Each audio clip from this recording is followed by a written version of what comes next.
Welcome back. I haven't made a video in quite a while, so I figured it was kind of long overdue.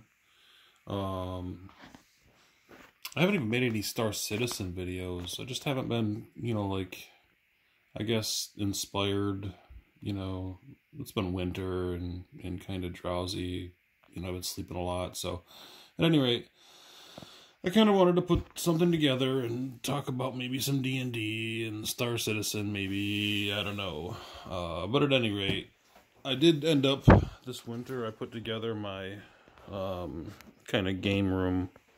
This is where I'll be playing most of my Dungeons & Dragons with whoever I get to play with. I do a lot of solo D&D, like D&D in my head, and, I've posted a video about that before, a couple videos, really. And I might do more on that. I just don't really, obviously, take the YouTubing all too seriously. For me, it's a hobby. It's fun. I like to talk about things. Maybe, like, when Star Citizen gets going a little bit better, I'll probably do a lot more with that. I've got a lot, gigabytes and gigabytes and gigabytes and terabytes of videos recorded, of my experiences in there, and, experiencing the alpha, helping them test the game and all that. But, I also want to do Dungeons & Dragons stuff, and my initial thought was to get this room set up, get it to where I'm playing regularly, and maybe, like, do some recording, just simple stuff. Again, I don't want to go all too crazy with it. I don't think that I want to grow the channel too much. I don't want this to become like a job. Don't get me wrong. I wouldn't mind having it be more of a presence in my life and all that. Like, I could see myself doing regular videos, 2, 3, 4 a week, if it got to be, that, people that into it and wanting to participate, that'd be great. But, I don't know. We'll see how things go. Right now, I just kind of, like I said, I wanted to give you a quick look around my little games room. We've been playing a little bit. My brother comes over. He brings this, one of his girlfriends, or female friends, I don't necessarily mean boyfriend, girlfriend, but one of his female friends' sons over. He just started driving. I think he's like 17, maybe. We've been playing. In fact, that's what this is, if you were wondering. I keep panning over it, but in part, we're playing through, let's see, what is it? Waterdeep Dragon Heist. That's one of the adventures that I'm currently going from. I've been going from, but I make it my own. I make everything my own. I don't necessarily like to run straight out of the book, although we did one level in Dungeon of the Mad Mage, which is another Waterdeep, based adventure. But we did one level that was almost completely out of the book. I had to throw in a couple things to sort of marry in with a story that I've been working on with these guys, but it's been a lot of fun. Like right now, it's been a couple weeks since we played because the weather's been really not cooperating, but they came in and they alpha striked. I rolled it back a little bit, just to sort of set it up and have the miniatures sitting here waiting for the next game session, but they came in here and did an alpha strike on an archdruid and literally killed her in, well, they got a, they happened to get a, what was it, a surprise round, and they did a volley of attacks, and then they got really good initiative rolls and got their first round of attacks, and literally did full alpha strike on an archdruid and just obliterated her. It was impressive.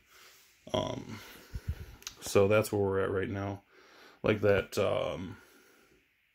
everything's dead. But at any rate, I just kind of, I've been having fun with the maps. I really enjoy doing this stuff. These are out of the boxes you can get, the tiles reincarnated. You get these kind of things and some houses and sewers and stuff. You get, this is just one of those. It's actually for the tin part of it. It's just 4 of these panels taped together. My brother got those for me. Thanks, Dave. Really, really useful. But I use those. I use the game pieces, right? Like so. Over here are all these tiles, and I haven't used them much. Like, I just started getting back into this. I've never really been much of a player. I've always gravitated towards being the Dungeon Master. Oh, by the way, there's my my inn. Right now it's kind of disassembled. Oh, check this out. This is really cool.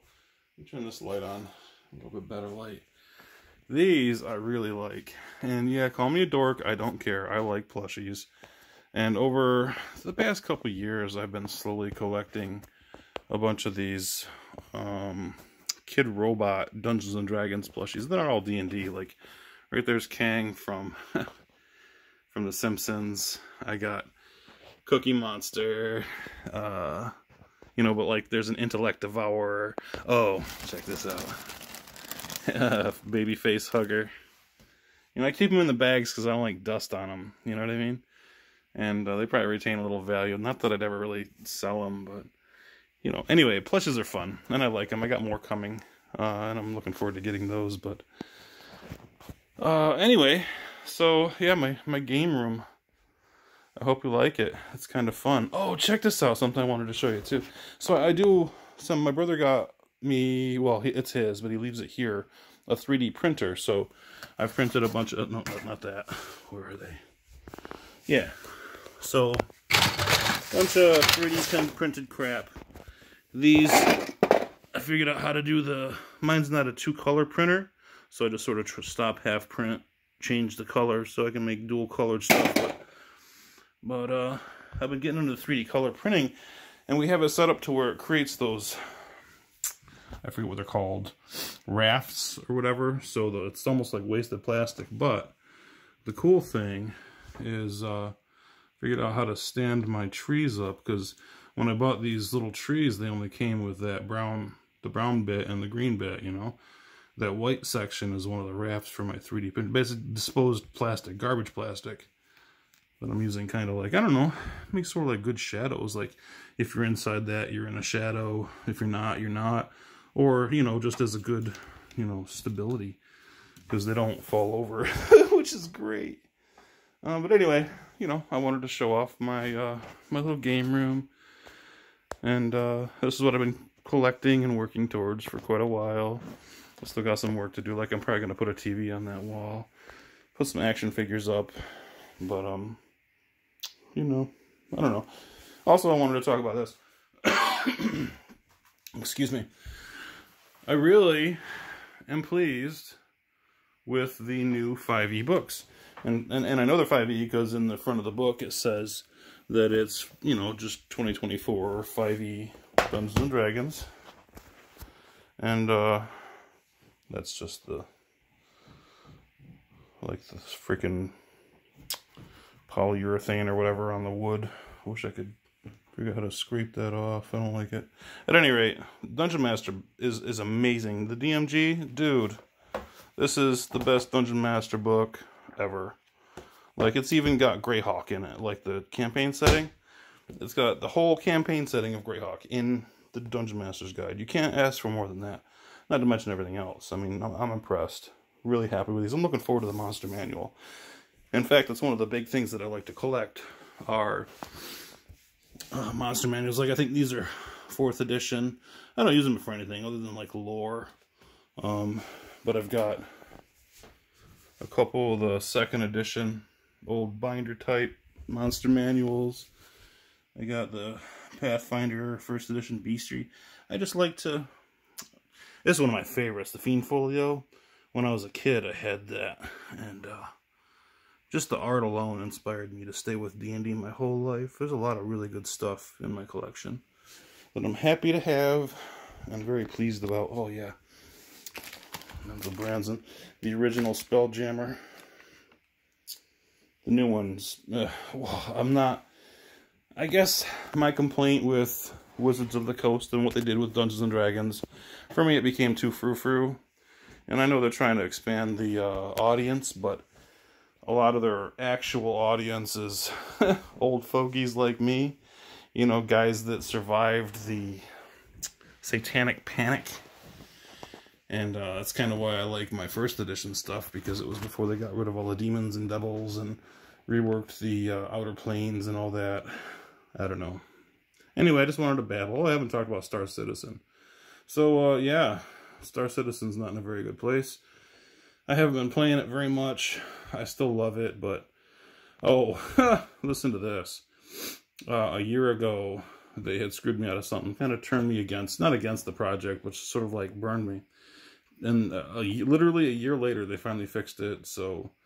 Even though it took a year, the problem's been resolved. So, like, it's not really that much of a burning ouch thing going on anymore.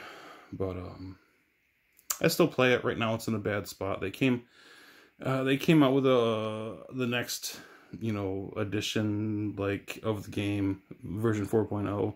It brought in new space state, like a new play space, a new solar system called Pyro. But the game's been, you know, broken. They're building it slowly. Again, it's still an alpha game, but it looks like this year they're changing their focus to make the game a lot more playable. And I think that's very important. I think that they market it as a somewhat polished, even though it's an alpha, they market it. And they tell you it's an alpha, that, you know, expect bugs and stuff, but they also market it as it's somewhat polished, and the experience is going to sort of match the advertising. And it does not. It does not. Like, you know, you'll spend some of your play sessions just getting beat down by bugs, glitches, falling through elevators, just dumb stuff that totally prevent you from doing what you want to do in the game. And that's, you know, it's fine. It's a playable alpha. But again, they market it as a somewhat polished game. So fortunately this year they've, like yesterday, they did one of their live shows, and they were talking about how this year they're going to focus on getting the game to a playable state and keeping it that way to the best of their ability without focusing too much on new, adding new stuff. So we'll see how it goes. It kind of, you know, sucks and it doesn't suck. There's no telling when Star Citizen's going to actually come out of alpha beta and go into a, you know, well, it's go time. You know, it's, what is it? You know, 2, 3, 5, 10 years down the road still. You know, it's kind of scary, to be honest with you. But that's life. That's kind of what we pledged for, I guess. One thing that does frustrate me is even in their talk yesterday, it was a 3-hour Star Citizen live show that they put on. And they were talking about how a lot of things. And it was a good show. I watched, so there's a guy named Salty Mike. He does YouTube videos. He does live reaction to this. And I watched it on a replay, but I watched it through his, so I got to hear him talk, and I agree with a lot of what he says, but one of the things that became clear to me is CIG, Cloud Imperium Games, the producers of Star Citizen, lean very heavily on the backer player base, us, the people who pay for the game, as their testers. And, I mean, while that's great resource for them and all, there's a lot wrong with it. Us being their testers and the way they just kind of use that resource is, I don't want to say too much about how I feel about it, but I feel as though they're using us. You know what I'm saying? And I know, again, you know, the game's not done. You can wait till it's done, blah, blah, blah. But again, they market it as a somewhat polished, playable experience that you'll experience some bugs in. So I don't know. There's a little bit of turbulence there. Even in my own mind, I hope they, you know, they have developed a game in a way nobody's ever done before. The game is going to be fantastic if it reaches the finish line. I used to say when, now I'm saying if. And I think it's going to, but to me, this year is going to be make or break in a lot of ways for Star Citizen. And, I could say more. I'm not really going to dwell on it too heavy because I haven't been playing it, honestly, that much at all for the past year and a half. They came out with patch 3.18, and it kind of killed it for me because it was totally unplayable. It was like one of the worst patches they rolled out, and it took a month to get to the game where it was enjoyable. And in fact, some will say that it's been a mess since. It's had its highs and lows, but it's never reached the same level of quality as, say, 3.17. We had a lot of great times in those builds back then. And since then, it's almost like the desire to keep the experience enjoyable and playable and fun instead of just a testing environment has been reduced. So hopefully this year things straighten out and everything else. I've stopped spending my money on it. I have my subscription still, $20 a month. I'm fine. I'm going to keep that because there are reasons for it. But other than that, I don't think I'll be spending too much money on spaceships. I think that's pretty much done for me. But we'll see. I mean, obviously I've been spending money on D&D stuff and G.I. Joes. Oh, by the way, check this out. So the reason why I got into G.I. Joes, I like the stuff they come with. And there's one right here. Came with those. This is, whatever, blah, blah, blah. I really don't care what it is, what's in it. It came with those. And what those are, I've got them over here in my D&D crap, are these effects. Remember I said earlier that there's a couple different ones. Let me grab, I don't know where the fourth one went. There's 4 of them total, right? But remember I said they alpha striked the freaking, I could do stuff like just throw that in there, boom, you threw down the thing, blah, blah, blah, she did. So, just effects. I don't know. I think D&D needs this. Maybe I'm going somewhere with it. I don't know. At any rate, it's been fun. I've babbled for a long time. So, thanks for watching. See you next time.